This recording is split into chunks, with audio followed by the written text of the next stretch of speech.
Saudara, hari ini Sekjen PDI Perjuangan yang juga terdakwa kasus perintangan penyidikan dan juga suap Harun Masiku akan menghadapi sidang pembacaan tuntutan.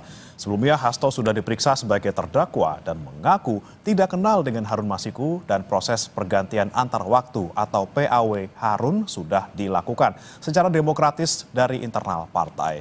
Kemudian seberapa besar kemungkinan tuntutan untuk Hasto dan bagaimana kemungkinan hukuman Hasto dipidana atau justru malah dibebaskan. Kami akan membahasnya bersama dengan sejumlah narasumber yang sudah hadir di studio. Ada pakar hukum pidana Universitas Tarumanegara, Heri Firmansyah. Selamat pagi, Mas Heri. Selamat pagi, Mas Brahmana. Assalamualaikum warahmatullahi wabarakatuh. Waalaikumsalam, Mas Heri. Kemudian juga bergabung melalui sambungan daring Saudara, Direktur Eksekutif Trias Politika, Agung Baskoro. Selamat pagi, Mas Agung. Pagi, Mas Brahmana, Pak Magdir, Mas Heri. Ya, nanti juga akan bergabung di studio ya, Mas Agung ya, sedang dalam perjalanan. Kemudian bergabung juga melalui Zoom Saudara, Kuasa Hukum Hasto Kristianto, Magdir Ismail. Selamat pagi, Pak Magdir. Selamat pagi. Baik, saya mau ke Pak Magdir terlebih dahulu. Bagaimana nih Pak persiapan dari tim Hasto untuk menghadapi tuntutan di pagi hari ini? Iya, kalau menghadapi tuntutan ini kan tugas kita kan cuma menguping ya. Cuma mau mendengarkan secara baik apa yang akan menjadi tuntutan dari penuntut umum. Nah, tentu saja kami akan mempersiapkan diri untuk menyampaikan pembelaan yang akan membuktikan bahwa tuntutan dari penuntut umum itu tidak ada yang terbukti. Itu yang pertama. Kemudian yang kedua, tentu saja kami juga akan mencoba menunjukkan ya kebenaran dari versi kami sesuai dengan fakta-fakta di persidangan. Gitu ya. Hal yang pasti, salah satu di antara argumen yang kami mau kesampaikan adalah bahwa terhadap pergantian antar waktu, selama ini kan selalu disebut seperti itu ya. Sebenarnya bukan itu yang jadi persoalan pokok ya. Ini berasal dari satu keputusan judicial review Mahkamah Agung. Siapa sebenarnya yang bisa suara dari almarhum Pak Nazarudin Kemas itu siapa yang bisa menggunakannya. Nah, PDIP menganggap sesuai dengan keputusan judicial review itu adalah haknya partai ya. Suara itu akan diberikan kepada siapa? Itu putusan Mahkamah Agung. Tetapi terhadap putusan ini ya KPU tidak mau melaksanakannya. Alasan mereka punya tafsir sendiri terhadap peraturan KPU yang diuji di Mahkamah Agung itu. Persoalan pokoknya dari situ sih sebenarnya. Ya. Itu yang pertama. Kemudian yang kedua, kemudian ini berlanjut dengan ketika rapat pleno di KPU, satu kesepakatan ketika itu karena supaya nggak terjadi keributan bahwa pelaksanaan putusan KPU ini harus dimintakan kepada Mahkamah Agung satu fatwa. Ya. Nah, fatwa ini kemudian dikeluarkan oleh Mahkamah Agung. Sekali lagi KPU tidak mau melaksanakannya. Nah, sampai di sini Pak Hasto itu tidak terlibat lagi dalam urusan Harun Masiku. Ya. Kegiatan selanjutnya apa yang dibicarakan oleh Doni Tri Istiqomah dan Saiful Bahri bersama Agustiani Tio dengan Wahyu ini di luar pengetahuan dari Pak Hasto. Hanya saja memang yang mau dicoba ditarik seolah-olah uang yang dipakai oleh Saiful dan Doni melalui Agustiani Tio untuk diserahkan kepada Wahyu itu adalah uang katanya sih uang talangan dari Pak Hasto. Oke. Ini jadi itu yang perkara pokoknya ya. Kemudian yang kedua, ini ada satu komunikasi yang disadap oleh KPK ketika masih penyelidikan antara Nur Hasan namanya ya dengan orang yang dikatakan itu sebagai Harun Masiku.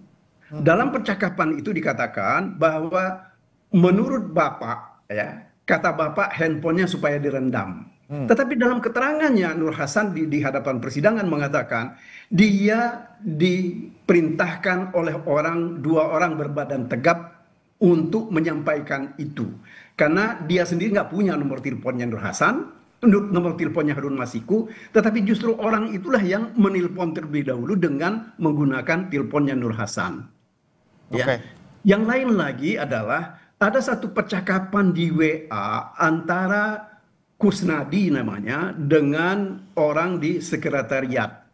Karena ketika itu dia sedang melarung di PIK, dianggap bahwa yang dilarung ini adalah handphone. Sementara si saksi ini mengatakan Kusnadi itu yang dilarung itu, yang dia buang itu adalah pakaian. Oke, oke, baik. Pak Magdir, berarti kalau dengan pemaparan Anda tadi terkait dengan uang suap yang bukan dari Hasto, kemudian perintah untuk merendam handphone juga bukan dari Pak Hasto, Anda berarti yakin bahwa apa yang disampaikan oleh saksi-saksi dari JPU ketika sidang pembuktian kemarin ini lemah untuk membuktikan keterlibatan Pak Hasto? Ya, kalau menurut kami tidak ada yang bisa dibuktikan oleh saksi-saksi itu.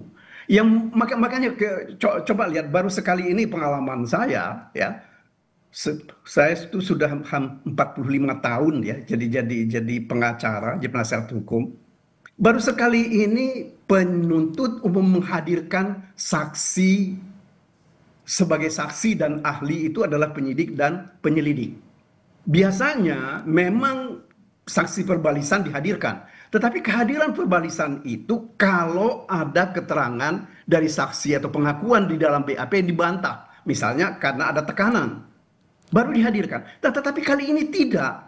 Saksi dan ahli dan penyidik dan penyelidik yang dihadirkan sebagai saksi dan ahli. Sebagai saksi itu seolah-olah dia adalah saksi fakta.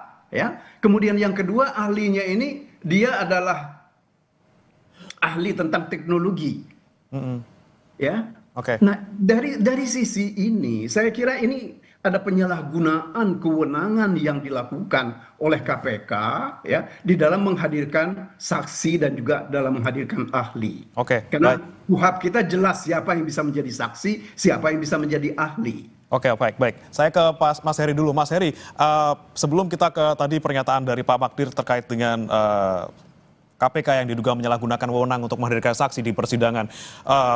Kira-kira tuntutan yang disampaikan oleh jaksa penuntut umum hari ini akan seperti apa? Apakah dengan Anda melihat fakta-fakta yang kemarin diungkap di sidang pembuktian, kemudian bisa membuat Pak Hasto kemudian dituntut seberapa besar ataupun seberapa lama atau apa justru dibebaskan, Mas Heri? Iya, bicara tuntutan ini kan berarti hasil akhir atau kesimpulan dari suatu proses pembuktian di persidangan ya Mas Brahmana ya. Kemudian dalam hal ini tentu jaksa menurut saya tetap pada keyakinannya. Itu biasa dalam praktik beracara ya. Gitu juga tadi Bang Magdir sampaikan juga sampai detik ini dan ke depan pun akan yakin pastinya Pak Hasto tidak bersalah kan begitu ya. Jadi dalam konteks yang normatif itu fine-fine saja. Yang pasti yang perlu dapat catatan kita adalah ini harus semua mendasarkan pada fakta persidangan. Oke. Nah, fakta persidangan tadi kan bisa yang dikutip oleh pihak yang satu tentunya yang menguntungkan bagi dirinya kan. Dan itu sekali lagi alamiah terjadi. Tinggal bagaimana hakim jeli untuk melihat mana yang memang ada berkesesuaian relevansinya dengan proses pembuktian yang ingin diharapkan tadinya. Karena kalau kita lihat ini kan mengerucut pada dua hal ya. Satu adalah bicara tentang dugaan tindak pidana suapnya, pasal 5 dan juga pasal 13 Undang-Undang 31 1999 Junto 20 tahun 2001. Dan yang kedua adalah bicara tentang dugaan adanya obstruction of justice di pasal 21. Bagaimana kemudian dianggap mencegah, merintangi, menghalang-halangi penyidikan ya secara langsung ataupun tidak langsung. Nah, ini yang kemudian harusnya jadi poin tadi. Bagaimana kemudian kalau saya melihat ada dari awal ini adalah dugaan, namanya dugaan ya, masih asumsi, presumption, bahwa dalam proses pergantian tadi, pergantian antar waktu yang dimaknai oleh KPK ini, ada dugaan ketidaksesuaian, begitu ya, antara sebenarnya rules yang ada dengan dugaan ini ada by setting, begitu ya, dengan mungkin fakta yang lain misalnya dicoba dikaitkan adalah ada fatwa Mahkamah Agung. Ini kan harusnya diuji juga. Apakah fatwa Mahkamah Agung ini dilakukan dengan memang yang prosedur yang sebenarnya memang ada, kan diuji di sana kan. Kalau memang itu benar, apakah kemudian mengikat itu? apakah memang ada hak untuk mengajukan fatwa Mahkamah Agungnya? Karena konsepsi fatwa Mahkamah Agung ini juga pernah diuji, bukan diuji dalam konteks bahwa fatwa Mahkamah Agung ini kan tidak punya akibat hukum sebenarnya apa-apa ya tidak mengikat tadi. Nah, dalam konteks misalnya pergantian antar waktu, apakah ini domainnya partai politik atau tidak? Karena ini sudah pernah diuji di Mahkamah Konstitusi pasal 239 ayat 2 itu, ya. Di situ kan ditegaskan ada integritas, kemudian juga eksistensi dari suatu partai politik ya terhadap pergantian antar waktu. Nah, apakah dari suatu rules yang sebenarnya ada aturan mainnya tadi, kemudian ada celah hukum yang dimanfaatkan atau disalahgunakan untuk kepentingan hal lain. Nah, ini yang hakim yang menurut saya harus jeli. Hakim ini kan harusnya sifatnya netral ya. Netral dalam melihat bahwa tidak memihak satu pihak dari sisi manapun, tapi melihatnya adalah bagaimana menggali keadilannya secara material tentunya. Maka secara material ini harus diuji dia. Kalau tadi dikatakan dia merintangi penyidikan, bagaimana caranya? Kan begitu ya. Tapi dalam konteks kembali lagi ke tuntutan, biasanya ada proses yang dinamakan rentut ya, rencana tuntutan. Dan rentut ini umumnya itu dilakukan oleh atasan dari jaksa yang menyidangkan perkara. Nah, ini yang memang kadang ada persoalan dalam ranah praktik adalah bagaimana yang menyidangkan perkara itu yang sebenarnya harusnya lebih tahu, tapi kemudian kemungkinan besar ada intervensi dari atas misalnya. Intervensi dalam hal misalnya ya menyatakan bahwa ini yang harusnya dimasukkan, ini yang poinnya yang sebenarnya ada, dan mungkin saja itu berpengaruh terhadap yang kita bicarakan nantinya tuntutan. Saya tidak ingin mengatakan atau masuk ke dalam wilayah menentukan apakah ini nanti akan berat atau ringan, tapi dari konstruksi berpikir hukum acara pidana dan bagaimana cara membuktikan, itu yang menurut saya sangat menarik dalam perkaranya Pak Hasto ini. Gitu. Oke, jadi kemungkinan misalnya oke lah yang menuntut nanti atau membaca tuntutan itu pimpinan jaksanya gitu ya, bukan yang bersidang setiap hari jaksanya. Tapi kalau menurut Anda nih, selama ini Anda melihat persidangan pembuktian yang sudah berjalan selama beberapa waktu, dari saksinya JPU sudah menyampaikan sekian, kemudian dari saksinya dari pihak kasus juga sudah menyampaikan kesaksiannya, kemudian keyakinan dari masing-masing pihak. Anda melihat akan kemana nih Mas Heri? Apakah tadi sekali lagi apakah benar-benar akan mereka menuntut bersalah atau kemudian justru bebas karena tadi dari pihak Hastonya juga yakin tidak terlibat dari awal? Kalau kita bicara nilai dalam menuangkan sesuatu dalam surat tuntutan, itu kan sebenarnya tidak haram juga untuk menuntut seseorang itu bebas, gitu ya. Tapi tentunya dengan menuntut bebas itu harus melihat alasan yang meringankan atau bahkan menghilangkan sifat melawan hukumnya dari perbuatan tadi, atau dikatakan tidak terbukti lah perbuatan itu. Nah, tapi dalam perjalanan proses persidangan yang saya ikuti, sepertinya keyakinan jaksa masih sama dengan dakwaan, begitu ya. Kita nggak tahu apakah malam sebelumnya ini ada ilham lain, wahyu dari Tuhan ilahi yang kemudian mengubah keyakinan jaksa.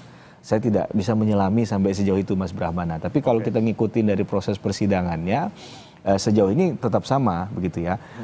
Walaupun tadi ada katakanlah pembelaan atau sangkalan dari tim kuasa hukumnya Pak Hasto, misalnya terkait dengan penyidik KPK yang melakukan proses penyidikan langsung terhadap perkara yang dihadirkan di persidangan juga.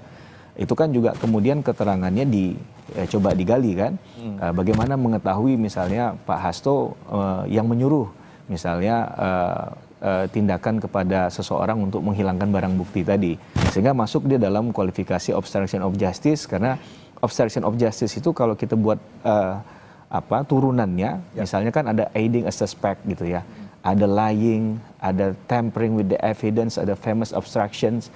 Nah, di mana kaitannya tadi terhadap hal itu. Kemudian awalnya kan isu terhadap kasus ini adalah karena ini tipikor, orang kemudian mengkaitkan dengan kerugian keuangan negara. Nah, tapi kemudian jawaban dari jaksa KPK yang saya kutip adalah ini adalah wilayahnya, domainnya jaksa KPK, karena bicara tentang kerugian negara di minimal 1 M, dan kemudian dikaitkan bahwa ini sebenarnya kalaupun bicara dalam kasus tidak bicara kerugian negara, tapi bicara tentang tindak pidana suap. Nah, itu kan berarti memberikan sesuatu agar orang yang dalam konteksnya sebagai pejabat tidak melakukan atau berbuat yang berkebalikan dengan kewajiban yang harusnya dilakukan. Nah, ini yang menariknya, bahwa apakah benar sebenarnya uang sekitar 600 juta itu adalah Dari Hasto. dari Pak Hasto? Itu kan harus ditelusuri juga. Ya. Bukan hanya jumlah uangnya Berapa?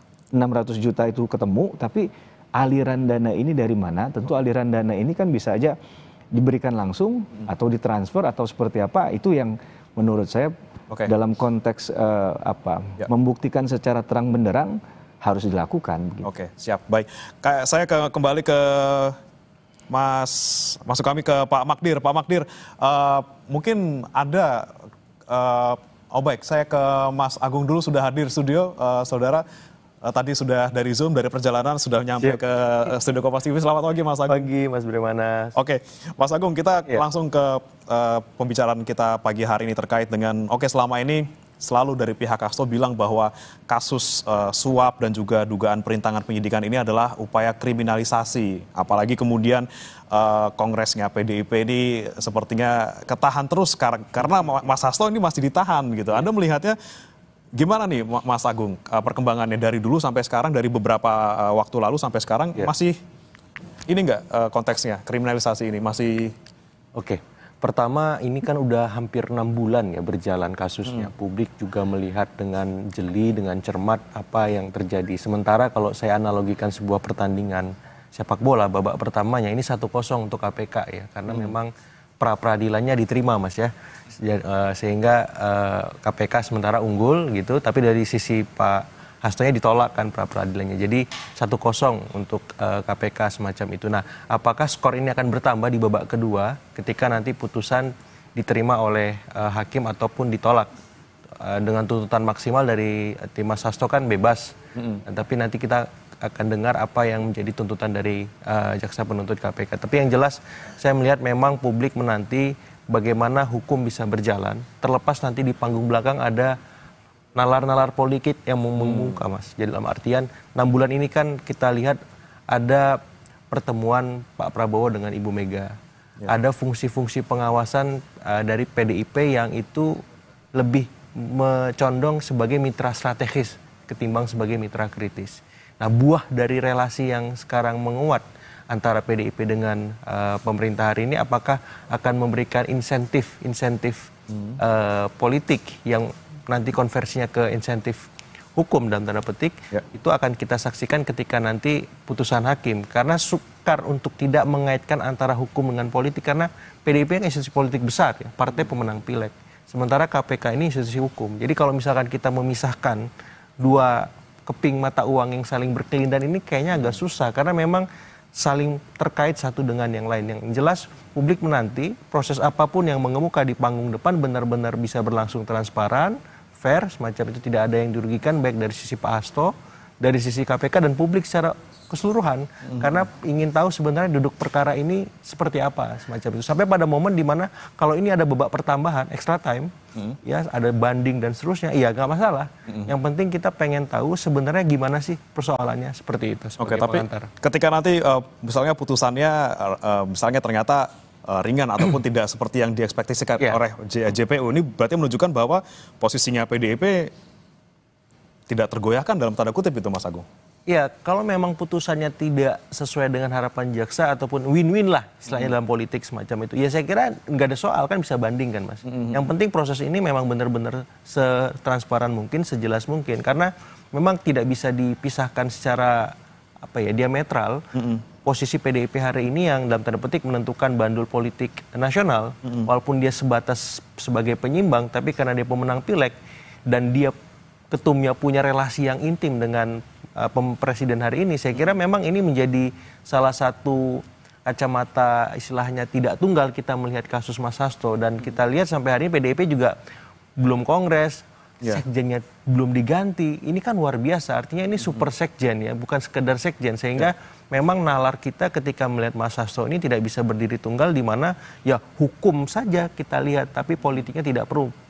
Kalau saya pribadi memang mau nggak mau politiknya masuk, karena peran sekjen ini sementara sampai hari ini itu masih berjalan dan selama ini mengorkestrasi hari per hari PDIP berlangsung sebagai institusi partai seperti itu. Oke, baik. Saya ke Pak Magdir lagi. Pak Magdir, sejauh ini Anda selalu, dari pihak Anda selalu bilang bahwa apa yang digunakan di persidangan untuk menjerat Pak Hasto dari kasus suap maupun perintangan penyidikan ini adalah pasal-pasal ataupun dakwaan daur ulang gitu ya dari persidangan ataupun yang sudah inkrah sebelumnya dari Harun, kemudian Tio dan juga Saiful Bahri.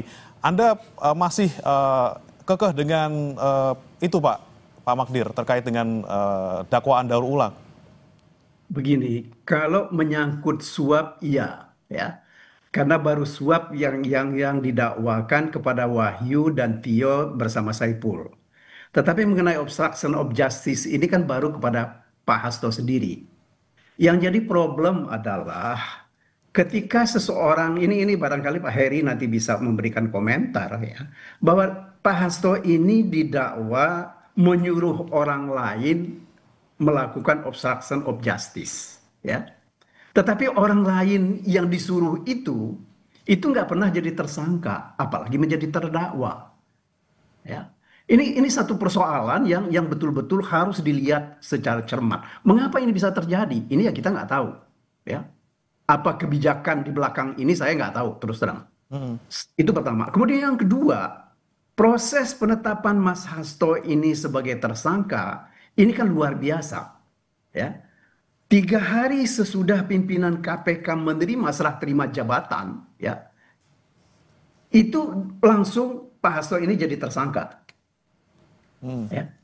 3 hari sebelum penetapan tersangka ini juga diterbitkan laporan hasil pengembangan penyidikan.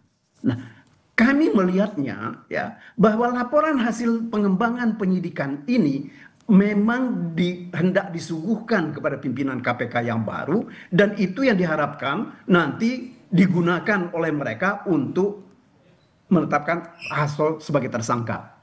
Kenapa kami bisa katakan seperti itu?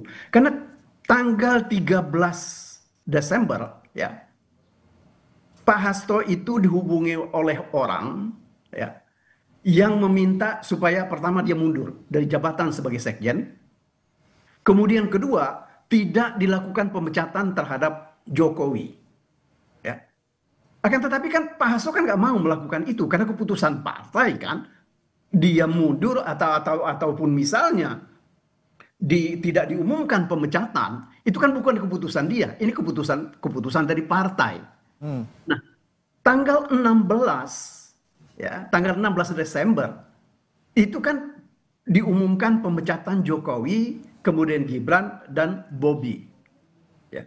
Pada hari yang sama dikeluarkanlah apa yang disebut laporan hasil pengembangan penyidikan. Saya nggak tahu apakah Mas Agung itu bisa melihat bahwa ini sekedar proses hukum normal atau ini ada yang kita sebut proses semacam politisasi terhadap perkara ini. Karena bagaimanapun juga jangan lupa Hasto ini adalah orang yang sangat bersikukuh dari awal menentang penambahan periode dari Pak Jokowi sebagai presiden dan juga dia juga termasuk orang yang selalu kritis untuk tidak setuju dengan 3 periode. Jadi ini cerita panjangnya kan seperti itu. Jadi ini bukan hanya sekedar ketika ditetapkan sebagai tersangka begitu saja. Ini ada proses panjang yang harus kita lihat betul secara baik. Lagi pula selain itu ya kita tahulah di internal juga seperti apa begitu dan dari eksternal juga seperti apa. Upaya mempengaruhi partai itu luar biasa. Paling tidak bagaimana caranya supaya menyingkirkan Pak Hasto. Karena Hasto ini dianggap sebagai batu sandung ya di dalam mencoba mendorong organisasi untuk melakukan tindakan-tindakan yang patut dan harus dilakukan oleh partai. Oke, baik. Kemudian nanti saya tanyakan ke Pak ataupun Mas Agung terkait dengan apakah betul ini ada proses hukum normal ataupun ada politisasi di sini. Kemudian juga tadi yang disampaikan oleh Pak Magdir akan saya tanyakan juga ke Mas Heri terkait dengan ini yang nyuruh udah dipidana ataupun sudah diproses hukum, sementara yang disuruhnya masih belum ini ya. Nanti kan saya tanyakan ke kedua narasumber kami, saudara tetap bersama kami di Sapa Indonesia Pagi. Kami akan kembali usai jeda. Adilan Tipikor melanjutkan tadi sebelum jeda, saya mau ke Mas Heri terlebih dahulu. Tadi disampaikan oleh Pak Magdir terkait dengan kasus perintangan penyidikan ini yang kemudian janggal gitu ya, karena yang nyuruh ataupun yang dituduh merintangi upaya penyidikan kemudian sudah diproses, kemudian tapi yang diminta untuk merintangi yang yang diminta untuk menyuruh Pak Harun Masiku untuk menenggelamkan ponsel ini belum gitu. Ini Anda melihatnya seperti apa? Ya, kalau kembali ke tataran normatif itu kan semuanya harus masuk dalam kaidah tataran logika hukum ya. Logika itu kan berarti nalar yang diaktifkan di sana. Secara logika kalau ada yang penyertaan ini kan berarti ada pihak yang lebih dari satu. Maka tentunya kalau satu logikanya belum masuk dalam wilayah penyertaan begitu kan. Nah, sayangnya memang dalam beberapa catatan kritis kita terhadap pelaksanaan persidangan, pasal penyertaan ini seakan-akan jadi pasal tempelan ini. Ini kan koreksi kita bagi hukum acara pidana ya. Karena kalau kita fokuskan pada pasal penyertaan deelneming dalam istilah bahasa Belandanya pasal 55 KUHP, maka kita akan melihat sebenarnya ada beberapa hal di sana, tidak hanya satu. Ada Whitlocker kah dia sebagai penganjur, ada medepleher kah dia sebagai orang yang turut serta, sedangkan turut serta itu harus ada kesadaran, ada kerjasama secara fisik ya. Nah ini baru kemudian dia masuk kualifikasi turut serta tadi medepleher. Nah ini yang harusnya dalam setiap rangkaian dakwaan yang dibuat ataupun dalam tuntutan menurut hemat saya, mestinya berani untuk ditonjolkan sehingga asumsi tadi keyakinannya itu berdasarkan data fakta yang terkoneksi gitu ya di ujungnya bahwa memang orang ini masuk kualifikasi penyertaan dan penyertaannya adalah bagian dari ini gitu ya.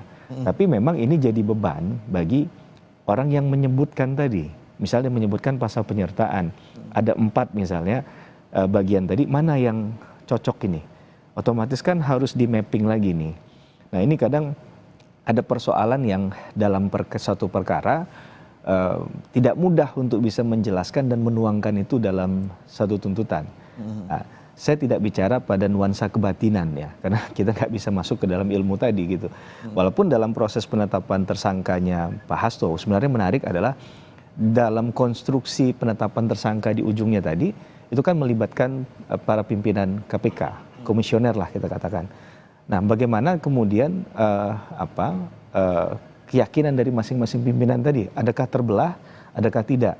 Nah, kalau itu kemarin digali di fakta persidangan, menurut saya menarik sebenarnya fokusnya juga di situ. Adakah disampaikan di dalam gelar perkara itu katakanlah penyampaian dari pendapatnya masing-masing komisioner tadi? Apakah ini suaranya bulat, utuh tadi atau terpecah tadi kan? Nah, kalau terpecah dissenting opinionnya tadi boleh juga dong kita dengarkan apa alasannya. Sehingga kalaupun akhirnya mengikuti pada putusan yang dominan, yang mayoritas, tentunya ini dapat dipertanggungjawabkan di ujungnya. Nah, ini kan kadang penetapan tersangka dalam suatu proses pidana itu satu hal yang bukannya kasus Pak Hasto, agar kita fair ya melihat kasus ini ya, seakan tidak memihak manapun. Itu memang agak sulit untuk masuk ke wilayah yang tadi saya sampaikan, Mas Brahmana. Kita pasti ada satu tabir pemisah yang kita nggak bisa masuk ke wilayah itu, batas sucinya di situ. Nah, maka perlukan kejujuran tadi dalam konteks ini. Nah, mudah-mudahan hakim bisa menilai mana fakta yang kemudian dari awal ditonjolkan itu adalah mendekati kebenaran materialnya. Saya katakan mendekati karena 100% sama mungkin tidak ya. Karena ada hal yang mungkin narasinya benar tapi bukti pendukungnya kurang gitu. Tapi kan hakim harus memutus dalam konteks tadi kan, apakah yang diyakini oleh jaksa penuntut umum ataupun tim kuasa hukum itu benar. Tapi kan mendasarkan pada keyakinan saja kan tidak, karena pasal 183 teori negatif minimum pembuktian kita menyatakan minimum 2 alat bukti. Dengan dasar itu nanti at the end of time-nya hakim memutuskan apakah putusannya bisa 3, bersalah ya kan, atau dia berarti putusan bersalah dan pemidanaan, atau dia bebas free sprach, dia tidak terbukti secara sah dan meyakinkan bersalah berdasarkan minimum 2 alat bukti tadi, atau dia lepas dari segala tuntutan hukum onslah. Maka kalau tadi bicara dalam konteks tuntutan dan ujungnya adalah bermuara pada putusan, ibaratnya masih 33,33% kemungkinannya masing-masing tadi untuk Filisprah, untuk onslah, untuk kemudian pemidanaan. Maka yang harus kita perkuat ini adalah melihat fakta itu muncul nggak. Yang jadi sulit kan begitu, bahwa memang ada keterbatasan dalam konteks pembuktian kita. Walaupun kita yakin orang ini bersalah, ternyata tidak dukung bukti. Maka harus ada kebesaran hati juga mungkin untuk melihat bahwa ini tidak terbukti begitu kan. Sekali lagi fakta persidangan yang paling penting nanti untuk dari hakim mememutuskan seadil-adilnya ya. Dan kalaupun nanti ini misalnya ada proses lanjutan kan masih ada upaya banding, baik oleh penuntut umum maupun jaksa. Masih panjang ya perjalanannya umum atau dari penasihat hukum kan? Masing-masing punya hak hukum itu begitu. Masih ada langkah hukum yang bisa ditempuh nanti oleh masing-masing pihak. Tentu baik. Keduanya. Saya ke Mas Agung lagi. Mas Agung, ini kan tadi istilahnya Sekjen Super ini kan menarik sekali ya, karena sampai persidangan berbulan-bulan sampai kemudian mau masuk ke tuntutan ini belum dicopot-copot juga, masih Sekjennya masih Pak Hasto gitu ya. Tapi Anda melihatnya ke depannya seperti apa? Apakah memang nanti tetap Pak Hasto yang jadi sekjen ketika nanti ternyata sudah diputus entah bersalah atau misalnya bebas, ataukah nanti PDIP kemungkinan bakal bikin bursa sekjen baru, dan seperti apa sekjen yang kemungkinan kalau misalnya diganti gitu ya?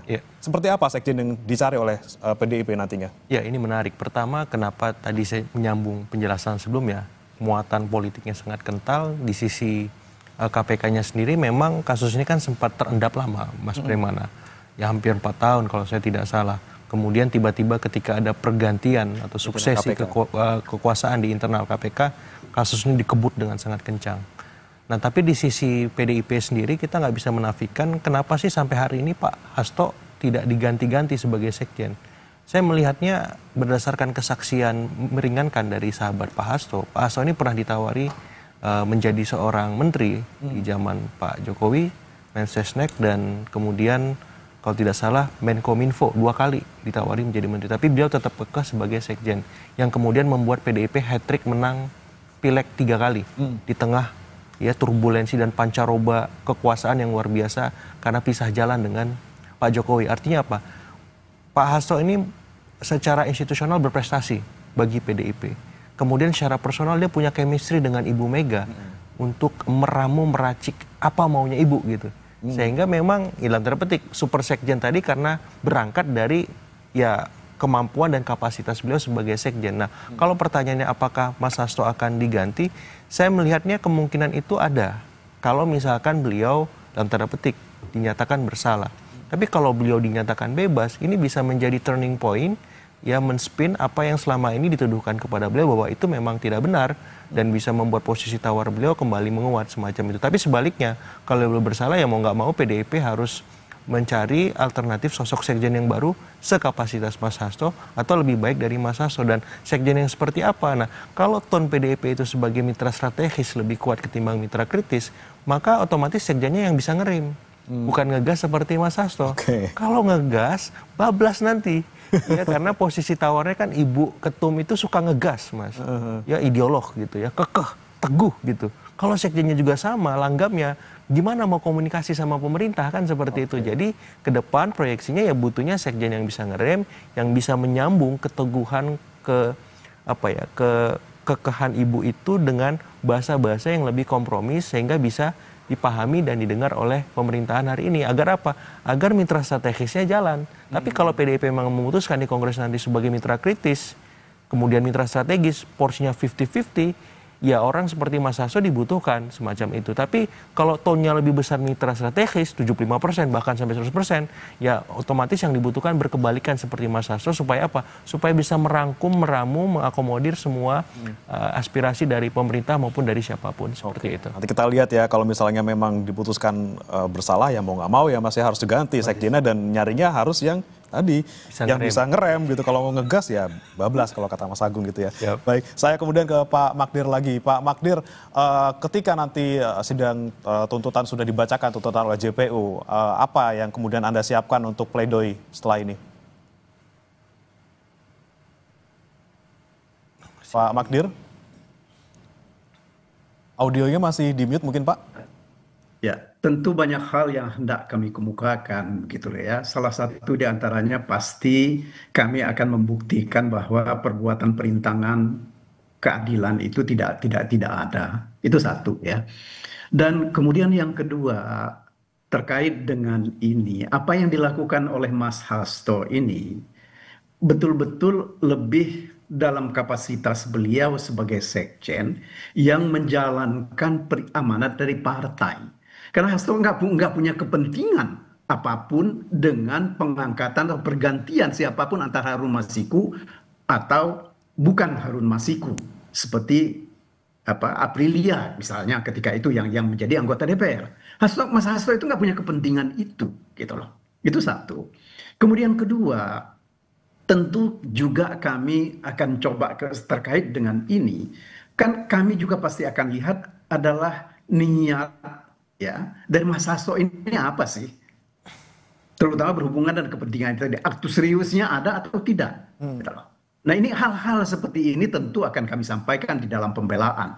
Begitu juga nanti terkait dengan perbuatan apa yang mereka dakwakan, yang mereka sebut sebagai suap menyuap. Ya. Pasal 5 ayat 1 huruf A atau pasal 13.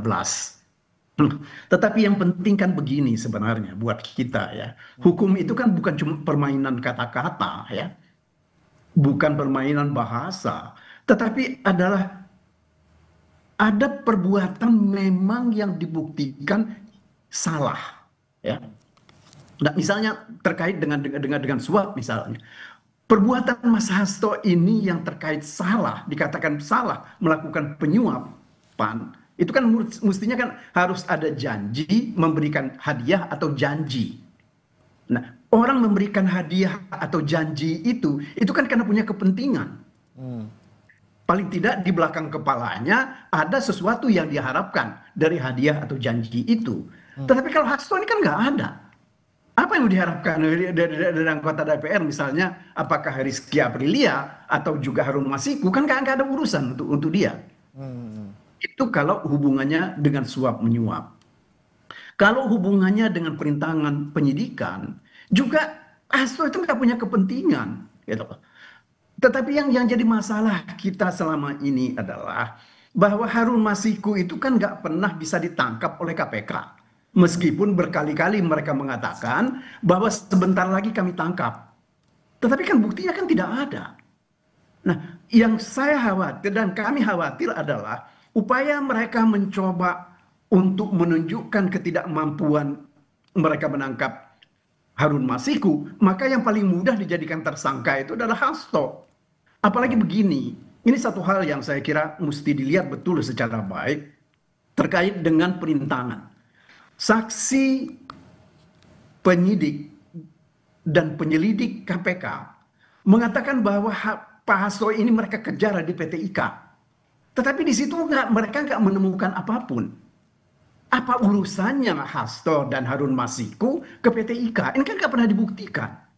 Tetapi seolah-olah ya mereka mau mengatakan bahwa bersembunyi di situ. Nah ini kan cara-cara yang menurut hemat kami ini tidak sepatutnya dilakukan, gitu loh ya. Oke. Apalagi kan mereka juga kan kebanyakan juga beberapa di antara penyelidik dan penyidik ketika itu adalah orang-orang yang pernah juga sekolah di PT IKA itu.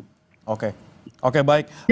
Pertama begini, yang kita tidak mau itu ada yang dijadikan kambing hitam karena ketidakmampuan mereka dalam menegakkan hukum.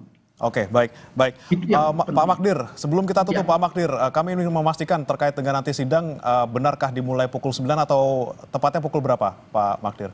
Rencananya kalau seperti disampaikan kemarin itu adalah pukul 9. Oke. Ya. Oke, di jam 9.